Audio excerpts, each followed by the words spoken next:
Calculer l'intégrale double de xy dA, où R est la région bornée par y qui est égal à x-1 et y2 qui est égal à 2x plus 6.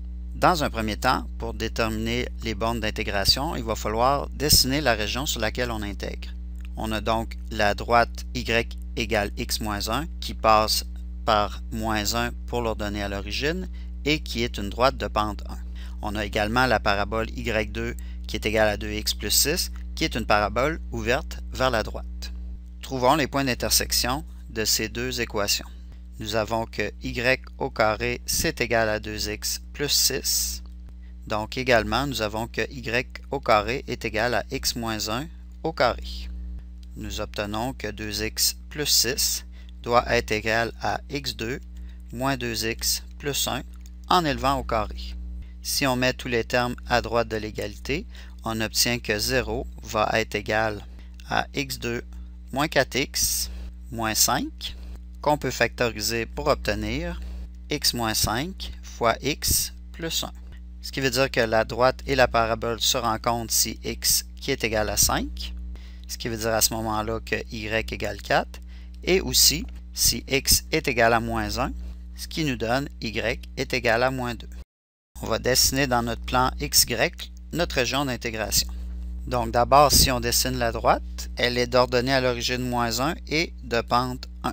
Si on met y est égal à 0 dans la parabole, on obtient à ce moment-là que le x vaut moins 3. Et pour les deux points d'intersection, nous avons le point 5, 4 et également le point moins 1, moins 2.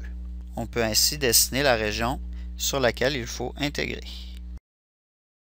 Il faut maintenant décider de l'ordre d'intégration. Si on intègre d'abord par rapport à x, il faudra faire l'intégrale double de xy dx dy.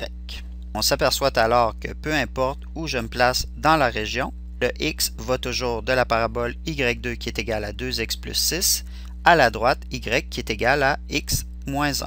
Si on isole la valeur de x dans y2 est égale à 2x plus 6, on obtient que le x va de y2 moins 6 sur 2 à la droite y qui est égale à x moins 1, c'est-à-dire jusqu'à y plus 1. Ensuite, on voit que la valeur de y va de moins 2 jusqu'à 4. C'est l'intégrale qu'il faudra faire si on décide d'intégrer d'abord par rapport à x. Voyons maintenant ce qui arrive si on décide d'intégrer d'abord par rapport à y. Si on décide d'intégrer d'abord par rapport à y, il va falloir séparer notre région en deux. Dans la première partie, on voit que le y va de la partie inférieure de la parabole à la partie supérieure. Dans la deuxième partie, on voit que le y va de la droite à la partie supérieure de la parabole. Il faudra à ce moment-là faire deux intégrales pour couvrir toute la région. D'abord, pour la première partie, il faudra aller de la partie inférieure de la parabole à la partie supérieure et ensuite le x irait de moins 3 à moins 1. Pour la deuxième intégrale, le y irait de la droite x moins 1 à la partie supérieure de la parabole et le x irait ensuite de moins 1 jusqu'à 5. On voit ici que le calcul serait beaucoup plus complexe, ce qui fait qu'on va faire le premier. Donc ici, il faut d'abord intégrer par rapport à x, ce qui va donner x2, y2 sur 2, qui est à évaluer entre y2 moins 6 sur 2 et y plus 1. Et ensuite, on va intégrer par rapport à y.